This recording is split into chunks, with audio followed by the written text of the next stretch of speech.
Hey, Elite BSCs, this is Jeff. I hope you're doing well. Today, or in this video, we're going to flip the script a little bit where I'm going to be asking most of the questions and Jordan is going to respond to the questions. And so this particular subject that we're going to talk about today is the CEO visionary role within an organization. And so specifically, we're going to talk about some things like when do we know it's time to get out of the day-to-day, and just some of really what a person who gets into that role, what that role looks like when they get there. And so kind of to set this up, if I think it would be good to set this up for everybody, is to kind of take us through your journey from joining the company to getting to that point where you said, hey, it's time to make that transition, and what were kind of the next steps to get that in place. Yep. Yeah. So when I graduated college, I worked for a large construction development company, and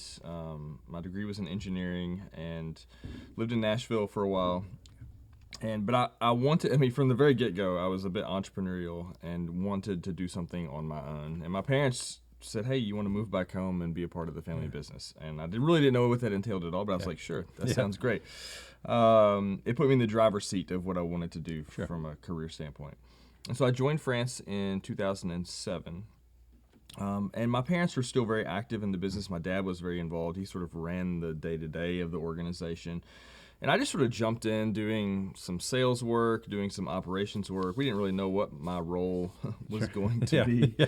And so I started doing some operations, and I started doing some sales work, and then we looked to expand into a new area. So I probably spent 3 or 4 years working sort of in the business, doing various things, trying to put some systems together. We had some consultants we worked with, and we were trying to figure things out. But I knew probably within the first few years that being in the day-to-day operations wasn't necessarily where I thrived, because I'm more entrepreneurially bent. So I enjoy sales and marketing and growth and that whole piece of things, and then sort of the vision and that and where we're going in strategy and that sort of thing. And it's not that, operations in our business is hard and it can be difficult. Sure, right. But just no matter what I do, because I've done other things in construction and other businesses, and that's just sort of the way that I'm wired. And so as time unfolded, we started building a management team and various roles. It became obvious to me that it would be better if there was someone in a role that was managing day-to-day operations. Yeah. Because I wasn't even particularly good at it. I can do it, but I wasn't particularly good at it. Yeah.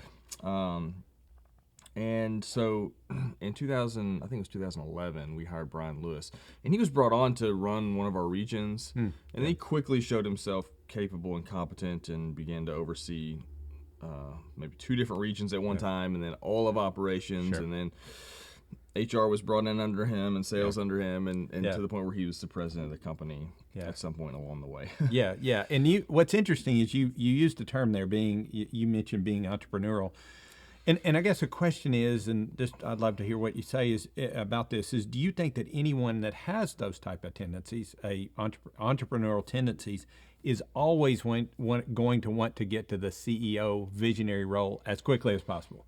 Yeah, not necessarily. So, as we've done consulting work, and you probably have noticed this too, I think everybody's just, God has wired people all differently.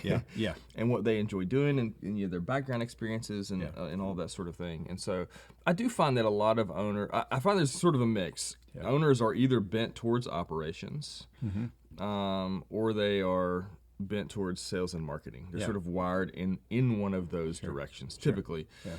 And we're all entrepreneurs, because we've all decided to get into this. Right.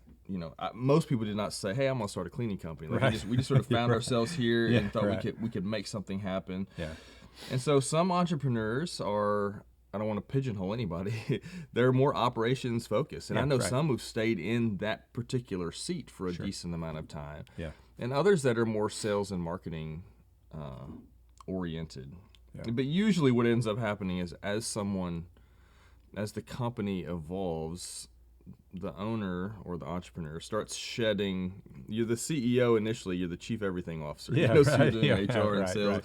And you start shedding the ones that, hey, someone else could do a better job than me, or I hate doing this Yeah. particular thing. Yeah.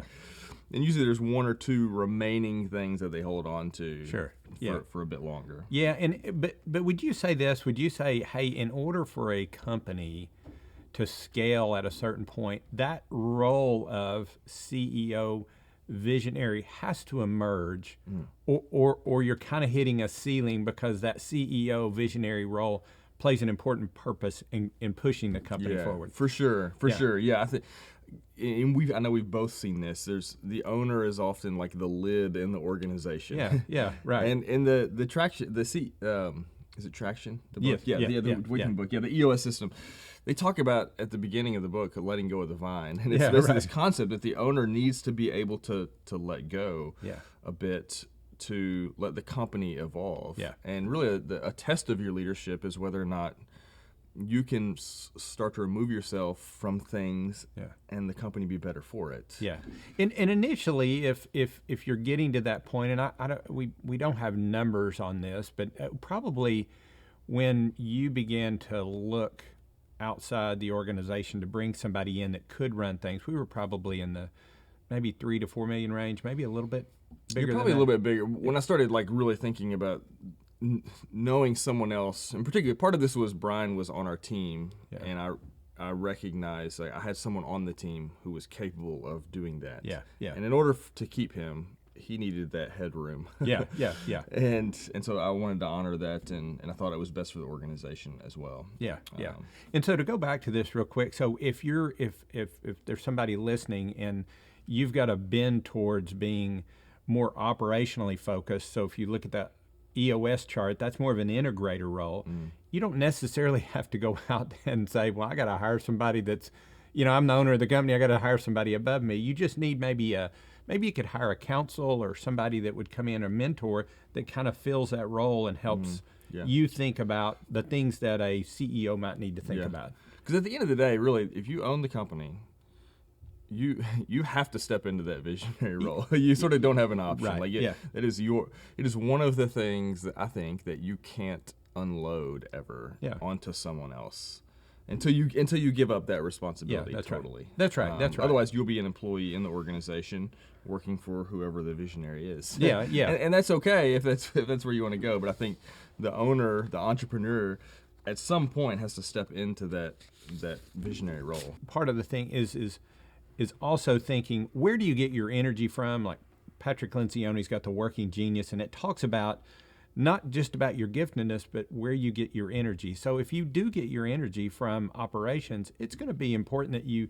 stay in there for some period of time until you feel like that somebody can come along and feel that better than you. But again, like you can't ever get out of ultimately getting towards the visionary role. No, that's fair. That's fair. And I think for people who are doing that are more operations bent, you're probably going to have your hand in operations, maybe even for the long haul, a little bit more, because you're better at that, and you can add value to the organization. Because you're constantly asking yourself, how do I add value to the organization now? Yeah. And as it grows, that gets harder to figure out sometimes. It has been a challenge for me, 100%. Yeah, sure. but a part of it is just you want to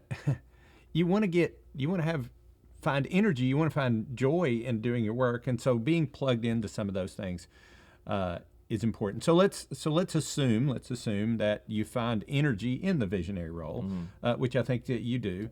What are 2 or 3 things that you've been able to focus on once Brian kind of got settled in that day-to-day operations, president of the company, running the day-to-day? What are 2 or 3 of the things that you began to say, hey, now I can really turn my attention to these things? Yeah. So I would say, and I think about things that you can't unload on somebody else, at least now. The whole mission, vision, values thing, and you could say the culture sort of wraps up in all of that, is one place that needs focus and attention. And maybe initially that's leading the charge, and then later on, as that maybe gets established a little bit, you become sort of a watchdog and a protector of the boundaries of that thing. Sure. And always with an eye on that. And kind of rubber hits the road on that. That means things like at when we pull all of our managers together, or when we have a group. You are kind of the person that's out in front of the company talking about the mission, vision, values, what we stand for, all of those things. Yep. You keep an active role in that. Yep. And I just always, I feel the need to always be here to be able to observe that with my eyes and ears. Yeah. As well, so that we don't lose sight of that. Okay, so what a couple others. Yep. So I think another one would be spending. I'll make this one two-part as well. Spending time with key leaders in the organization, and this is something I say all this knowing I don't do all this very well.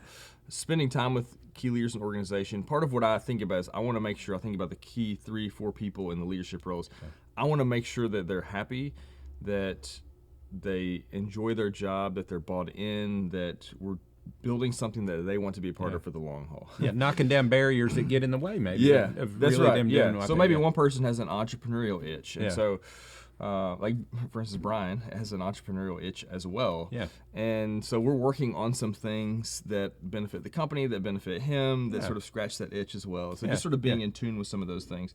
And then also, and this ties to culture too, is being on the lookout and maybe being the final arbiter on, yes, we want this person on our leadership team. There's been a couple of key hires over the years that I've been involved in that I think were important and strategic. And then maybe number 3 would be the idea of where else can I add value? Yeah. And so over time, that has not necessarily been in the organization as a whole. It's maybe come from things outside the organization a little bit. Now, one of the pitfalls you can fall into here is a lot of owners, they get shiny stuff syndrome, and they start, this is going well, and so they start, I'm going to start a plumbing business, and I'm going to do this here, and I'm going to sell stuff on Amazon, and you can just sort of lose sight. So thinking about what can I do, maybe because I am an entrepreneur a bit, what can I do to add value? So maybe I'm looking for acquisitions, and I'm spending time focused on that particular piece. Or maybe there are some new business opportunities that may relate to the cleaning company that don't take away from it.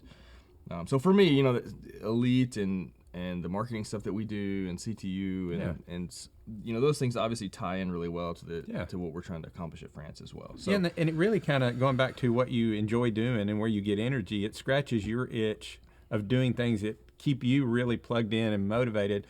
But they're within the industry, and so it's kind of best of both worlds. Yep. In that regard. All right, so let's talk about someone who sees the need to move into that visionary role. It's maybe not the time to do it, and or they still enjoy certain aspects of the business, like sales or customer relationships, for instance.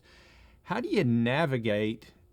What advice would you give someone who needs to navigate moving into that CEO visionary role and still being involved in some parts of the business without coming across as meddling in people's business? Yeah, you don't want to meddle, because I do that. I think that will crush the leadership vibe you're trying to build there. Yeah. So anybody that is in the right person in the right seat, they do not want you meddling. Yeah, right. They want to know what the expectations are, and that maybe they're held accountable to those, Sure. but they don't want you meddling in that role. So I think this is where the traction book is helpful. That whole accountability chart is building out the various roles, and maybe at the earlier stages of the company, the CEO or visionary may fill in other boxes of responsibility. So often I see the sales role. Yeah, right. The owner maintains that for a long time. They make the key sales. Yeah. Then maybe they hire someone that's doing some telemarketing and outreach efforts, or building proposals, and then maybe even someone who's doing walkthroughs and they're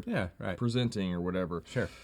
Operations could be the same thing. Maybe I'm going to maintain relationships with top 10 customers or that sort of thing. But really carving out, here's the role that I'm going to fill. I'm almost an employee in the company as I do this role. Yeah, sure. And then I have my CEO visionary role here and holding people accountable in their various roles. Yeah. And I think that's one of the real benefits of the EOS system, is it kind of defines, I like the accountability chart versus org chart. So you could be the CEO, owner of the company on paper, but also within this EOS framework, what you've got is you're fulfilling a role and really kind of working through the integrator to get all the things that are done in the beginning. So this has been very good.